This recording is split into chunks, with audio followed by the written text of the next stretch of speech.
একদা এক সময় এক ছোট্ট গ্রামে অজিত নামে এক ব্যক্তি ও তার স্ত্রী এক ছোট্ট কুটির ঘরে বসবাস করত।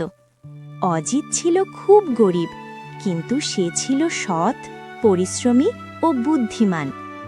অজিত জঙ্গলের শুকনো কাঠ কেটে সেগুলো বাজারে বিক্রি করে তার সংসার চালাত। তাই তাদের সংসারে প্রায়শই অভাব অনটন দেখা দিত। শুনছ গো, বাড়িতে খাবার খুব কম আছে। গত কয়েকদিন ধরে তো আমরা পেট ভরে খেতে পারছি না। কিছুদিনের মধ্যে বাড়িতে যা আনাজ আছে তাও শেষ হয়ে যাবে। এরকম আর কতদিন চলবে গো? আমাদেরকে এই খারাপ সময়ে ধৈর্য ধারণ করা উচিত। নিশ্চয়ই কষ্টের পর সুখ আসবে। আজকে আমি গভীর জঙ্গলের দিকে যাব এবং সেখান থেকে অনেক শুকনো কাঠ কেটে নিয়ে আসব, আর সেগুলো বাজারে বিক্রি করে আনাজ, ডাল ও সবজি তরকারি কিনে আনব। জঙ্গল থেকে কাঠ কেটে তা বাজারে বিক্রি করার উদ্দেশ্যে অজিত জঙ্গলের দিকে রওনা হল। কিন্তু অজিত একটুও অবগত ছিল না যে আজকে তার জীবনের সব দুঃখ কষ্টের সমাপ্তি হতে চলেছে। আজকে আমি প্রচুর শুকনো কাঠ কাটব, এটাই মনস্থির করেছি। তাই আজকে আমাকে গভীর জঙ্গলের দিকে যেতেই হবে।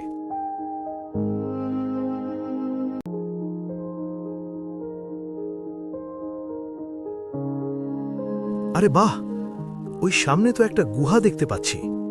আজকে এই জঙ্গলের গভীরের দিকে এলাম আর একটা গুহা দেখতে পেয়ে গেলাম। দেখে মনে হচ্ছে বহুদিন ধরে কেউ এদিকে আসেনি।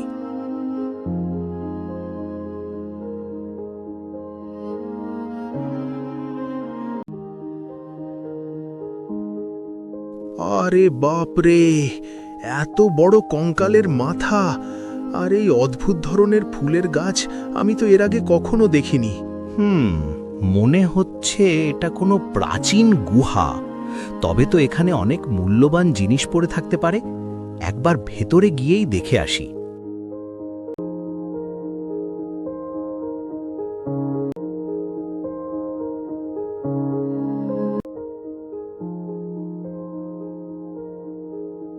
আরে, আমি কোথায় চলে এলাম? আর ওই সামনে তো একটা হাঁড়ি রয়েছে।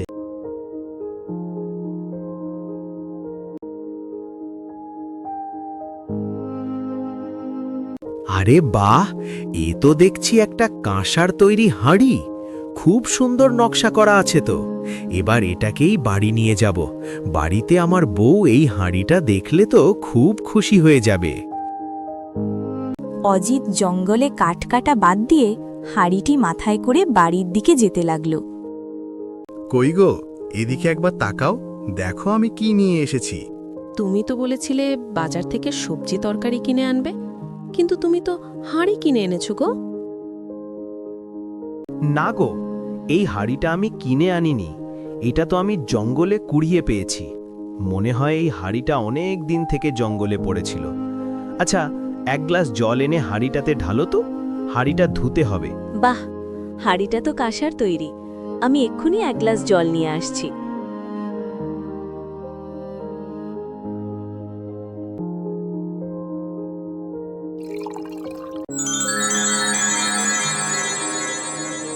এটা কি হচ্ছে? আমি তো কিছুই বুঝতে পারছি না। আরে, এ কি ব্যাপার? হাঁড়িটা তো জলে ভর্তি হয়ে গেল। মাত্র এক গ্লাস জল ঢাললাম আর হাঁড়িটা তাতেই ভর্তি হয়ে গেল। তাই তো গো, এটা তো খুবই অদ্ভুত ব্যাপার। আচ্ছা, তুমি ওই আলোর ঝলকগুলো লক্ষ্য করেছিলে? আমার মনে হচ্ছে এটা কোনো সাধারণ হাঁড়ি নয়, এটা একটা জাদুর হাঁড়ি। এতে আমরা যা রাখবো তা পরিমাণে বেড়ে যাবে। আচ্ছা, তুমি এক কাজ করো, একটা কয়েন নিয়ে এসো, আর আমি হাঁড়ির জল ঢেলে হাঁড়িটা খালি করছি।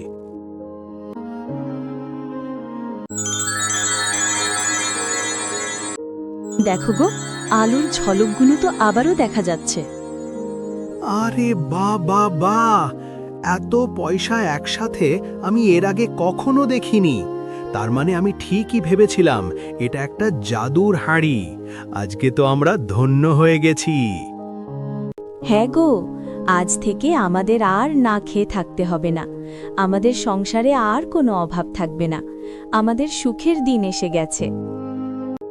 এরপর অজিত বাজার থেকে অনেক সবজি ও মাছ কিনে নিয়ে এলো। অজিত ও তার স্ত্রী এখন পেট ভরে খাবার পেল। অজিত খুব দয়ালুও ছিল, তাই সে গ্রামের দরিদ্র অসহায় মানুষদের আনাজ দিয়ে সাহায্য করতে লাগল। অজিতের যখন টাকা পয়সা কমে যেত, তখন সে জাদুর হাড়ির সাহায্যে অনেক টাকা বাড়িয়ে নিত।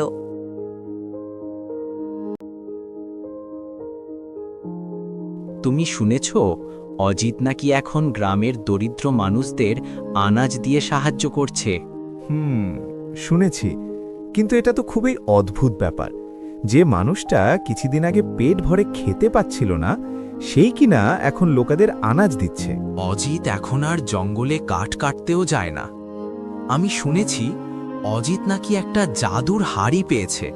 সেটাতে সে যা রাখে তা পরিমাণে অনেক বেড়ে যায়। ইস, এরকম একটা হাঁড়ি যদি আমাদেরও থাকতো, তবে তো আমরাও অনেক ধনী হয়ে যেতে পারতাম।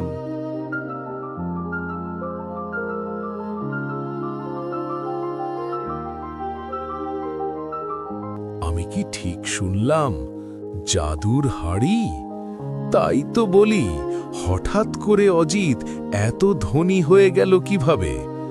আমার তো এমনিতেই অনেক ধন সম্পদ আছে, কিন্তু ওই জাদুর হাড়িটা আমি যদি পেয়ে যাই, তবে তো আমি এই পুরো দেশের, পুরো পৃথিবীর সবথেকে ধনী হয়ে যাব। এরপর একদিন অজিত ও তার স্ত্রী বাড়ির বাইরে গিয়েছিল, আর সেই সুযোগেই গ্রামের জমিদার বাবু হাড়িটি চুরি করার উদ্দেশ্যে অজিতের ঘরের মধ্যে ঢুকে পড়ল। এ কি ব্যাপার? জমিদার বাবু এরকম চুপি চুপি অজিতের ঘরে ঢুকলো কেন? অজিত ও তার স্ত্রী এখন তো বাড়িতে নেই। জমিদার বাবু কি কোনো খারাপ মতলবে ঘরে ঢুকেছে? আমাকে এক্ষুনি খবরটা অজিতকে দিতে হবে। মনে হচ্ছে এই নকশা করা কাঁসার হাড়িটাই জাদুর হাড়ি। এবার আমি এই পৃথিবীর সব থেকে ধনী ব্যক্তি হয়ে যাব।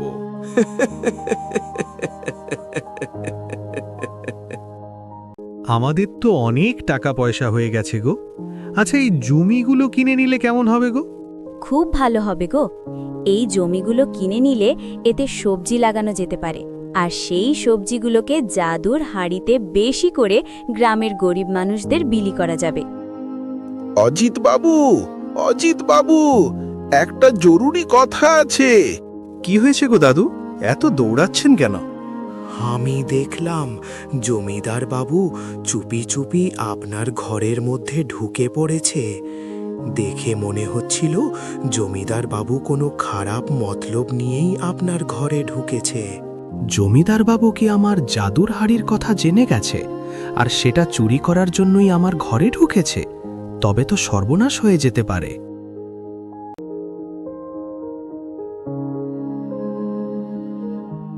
আমার তো ভেবেই খুব খুশি হচ্ছে যে আজ আমি এই দুনিয়ার সব থেকে ধনী ব্যক্তি হয়ে যাব। না না, আর দেরি করে লাভ নেই, এবার কাজটা করে ফেলি।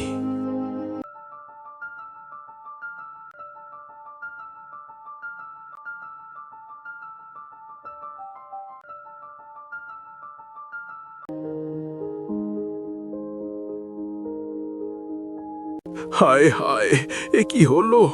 আমার সব টাকা পয়সা, সোনা গয়না সব যে ছাই হয়ে গেল। আমি যে একেবারে নিঃস্ব হয়ে গেলাম। এই জাদুর হাড়িটা তো কাল হয়ে আমার সব কিছু কেড়ে নিল। জমিদার বাবু, এটা আপনার পাপের ফল। আপনার তো এমনিতেই অনেক টাকা পয়সা ছিল, কিন্তু আপনি তাতে সন্তুষ্ট না থেকে আমার জাদুর হাড়িটা চুরি করেছিলেন, আর বেশি লোভ করতে গিয়ে সবকিছু হারালেন। তুমি ঠিকই বলেছ অজিত, তুমি ঠিকই বলেছ। আমি অনেক বড় ভুল করে ফেলেছি। শোনো অজিত, আমি জাদুর হাড়ি বলছি। জমিদার একজন লোভী মানুষ, তাই সে শুধু ছাই পেয়েছে। আর তুমি একজন সৎ ও দয়ালু মানুষ, তাই তুমি আমার কাছ থেকে অনেক টাকা পয়সা পেয়েছো। তোমার সব অভাব মিটে গেছে। একজন লোভী মানুষ আমাকে ব্যবহার করার চেষ্টা করেছে, তাই আমি এখানে আর থাকতে পারবো না। এরপর অজিত বাড়ি ফিরে এলো। অজিত জাদুর হাড়ি থেকে যে টাকা বাড়িয়েছিল তা নিয়ে সুখে শান্তিতে বসবাস করতে লাগলো।